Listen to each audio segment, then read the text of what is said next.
Olá, obrigada por nos acompanhar em mais esta edição do Secov Entrevista. Eu sou a Luciana Ferreira e a conversa de hoje é com o vice-presidente de Assuntos Turísticos e Imobiliários do Secov São Paulo, Caio Calfá.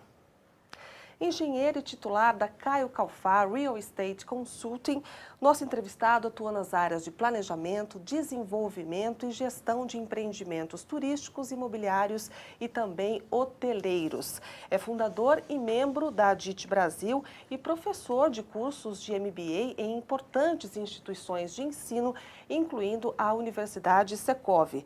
Autor do livro Hotelaria e Desenvolvimento Urbano em São Paulo, 150 anos de história, foi finalista do Prêmio Jabuti 2015 e também vencedor do Prêmio Master Imobiliário do ano passado. Dr. Caio, muito obrigada por sua presença, muito bom tê-lo aqui.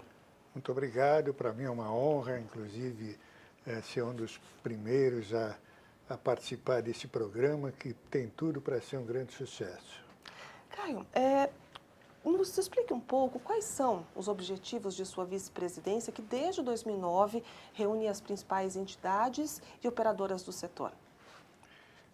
Nós iniciamos em 2009 com um núcleo hoteleiro e imobiliário turístico da entidade, a convite do Dr. Romeu Chapchap, do presidente da época, Dr. João Crestana, e também de outros membros da diretoria do Secov, porque era uma área que ainda não estava sendo abrangida pelo Secov, dentro da cadeia produtiva dos assuntos tratados aqui no Secov.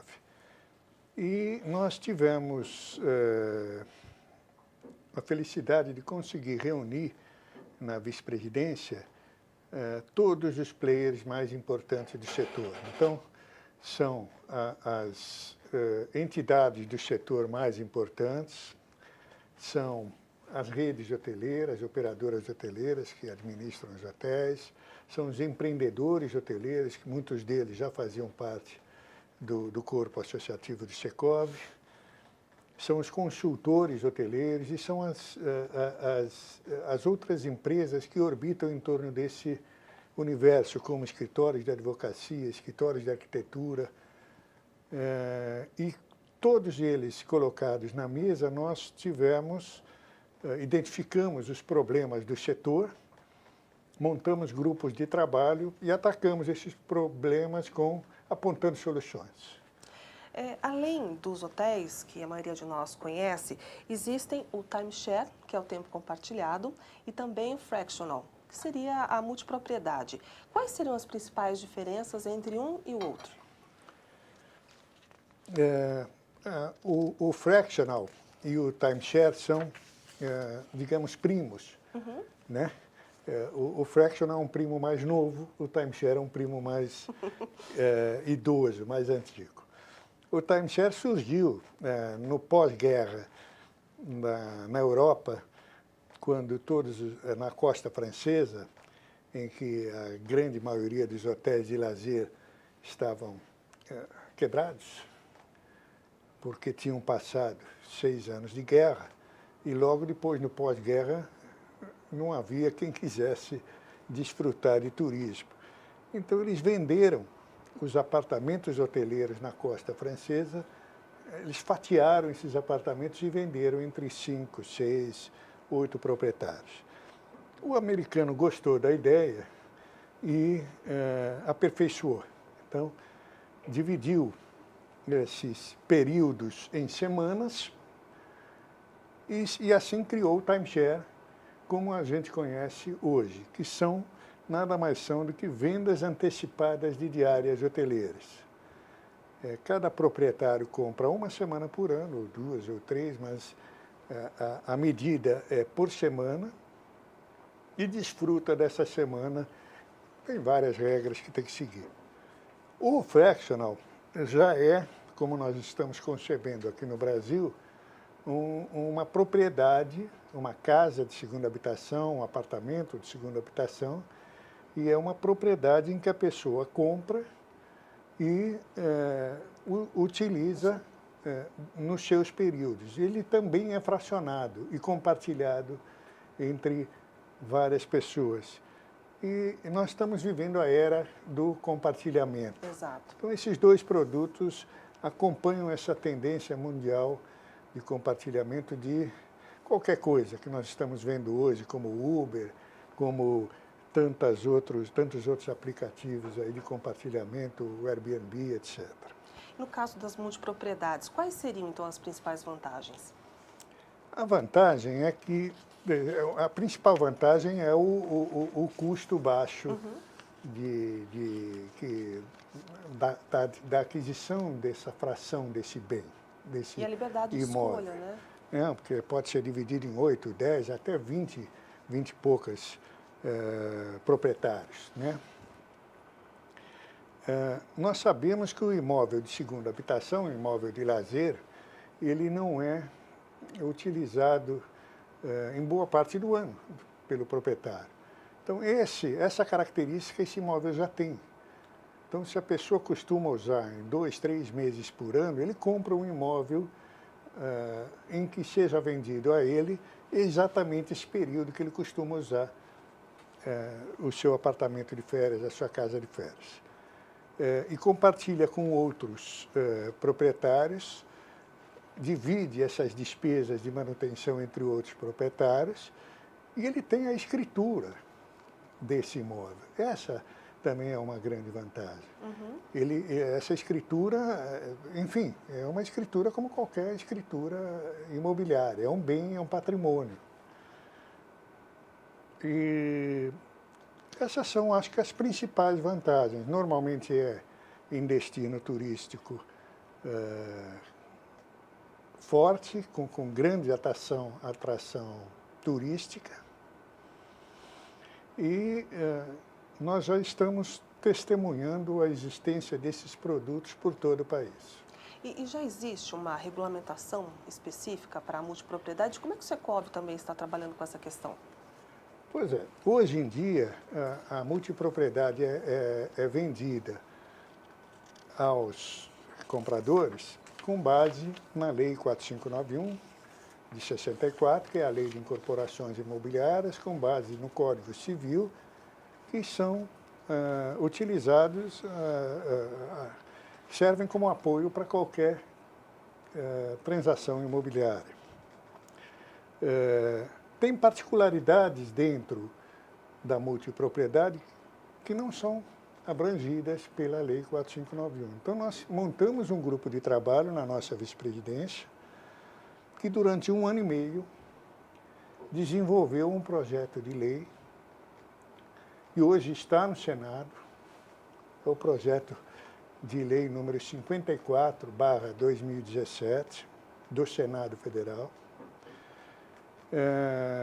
E nós estamos aguardando a tramitação desse projeto de lei. Nesse projeto de lei, existem 37 artigos que abordam de forma direta essas particularidades do produto multipropriedade, enriquecendo a segurança jurídica para esse produto e criando esse arcabouço jurídico para que o bom empreendedor ele consiga desenvolver de forma sustentável, de forma com muita...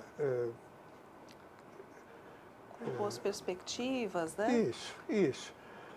Nós esperamos e temos esperança de que esse projeto de lei seja aprovado esse ano ainda. Caio, e é possível dizer que a multipropriedade seria uma espécie de oásis no meio da crise que hoje afeta a economia e o mercado imobiliário? É possível sim. Eu acho que nesses 2 ou 3 últimos anos do mercado imobiliário, que certamente nós vivemos, talvez os piores anos da história do mercado imobiliário brasileiro, nós testemunhamos o crescimento desse produto no Brasil inteiro. 28 cidades do Brasil já recebem esse tipo de produto, em 12 estados, o que movimentou 11 bilhões de valor geral de vendas entre produtos que já estão prontos, que estão em produção e que estão em lançamento, mais ou menos um terço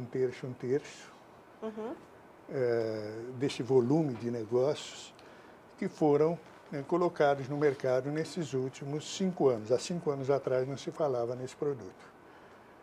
E isso demonstra que isso não é somente uma modinha, é uma tendência. Já temos notícias de novos destinos sendo explorados com o desenvolvimento desses tipos de empreendimento. Enfim, é uma realidade e tem sido talvez um dos poucos, se não o único, tipo de empreendimento com grande sucesso de vendas, de produção nesses últimos anos no país. Caio, e o que seria um condotel? Condotel. Vamos dizer que seria o novo, o flat moderno. Né? Aquilo que nós chamávamos de flat nos anos 70 e 80, e também nos anos 90, um pouco nos anos 90, era um produto que atendia tanto a morador quanto a hóspede, no mesmo tipo de apartamento. Então era um apartamento que podia receber 2 tipos de público, o morador e o hóspede.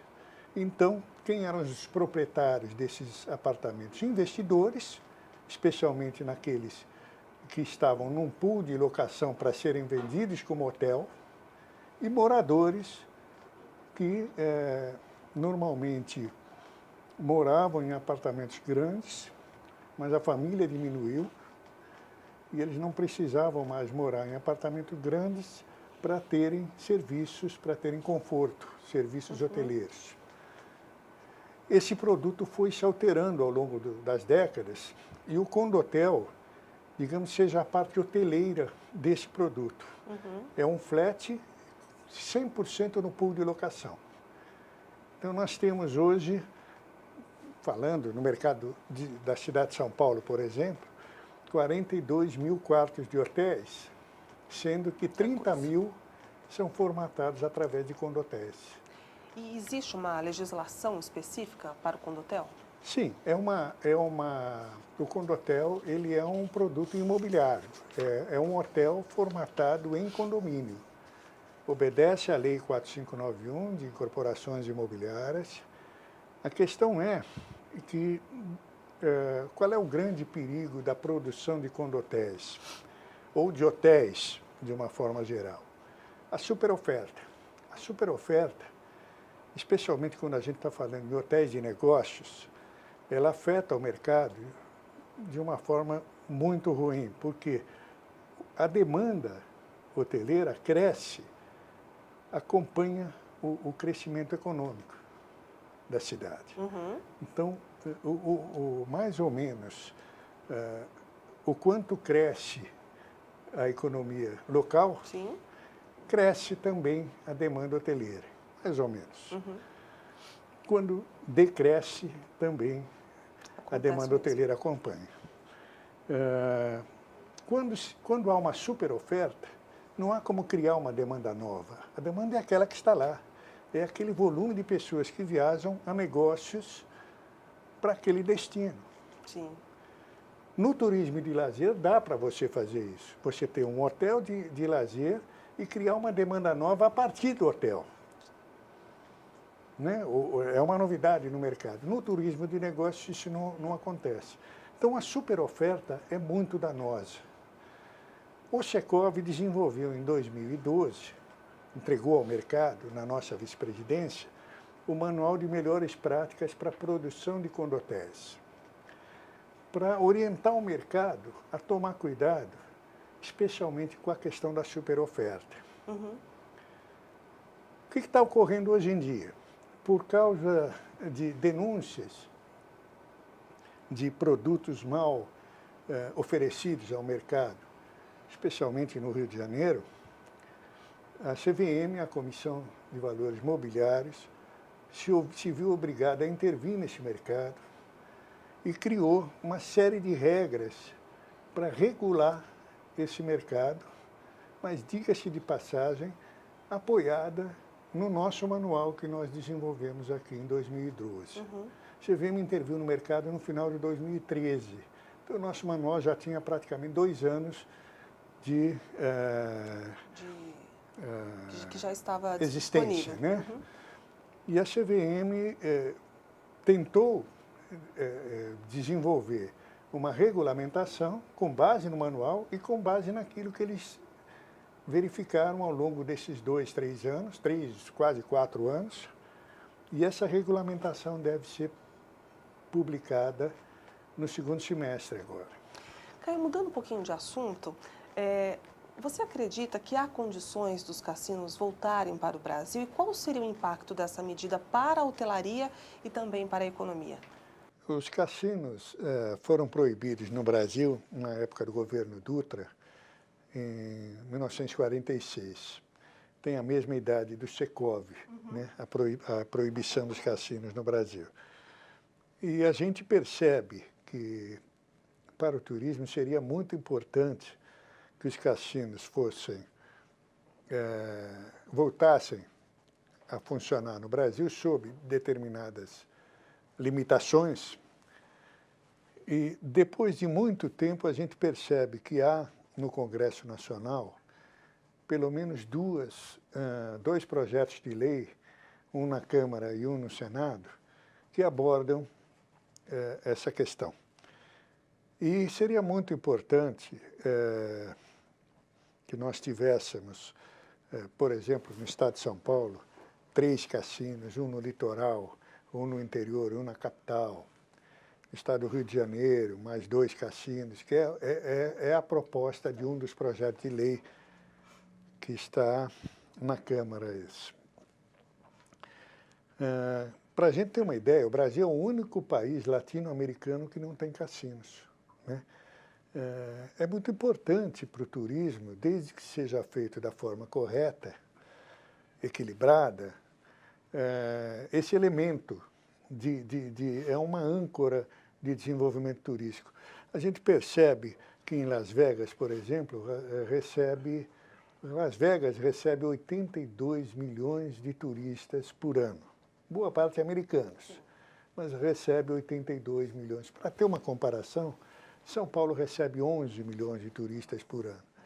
Olha o potencial da cidade de Las Vegas, olha o potencial da cidade de São Paulo, né? Só para dar como exemplo, né?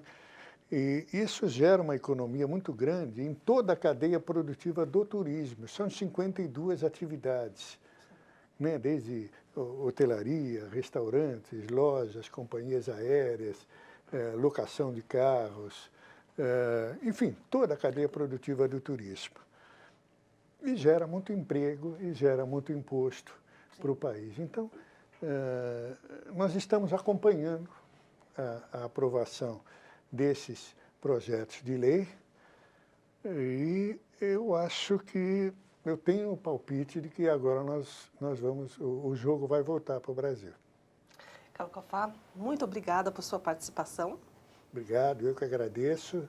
Boa tarde, boa sorte nos próximos programas e vai ser uma honra voltar aqui para falar com vocês. Obrigada a você que nos acompanhou e até a nossa próxima edição do Secov Entrevista.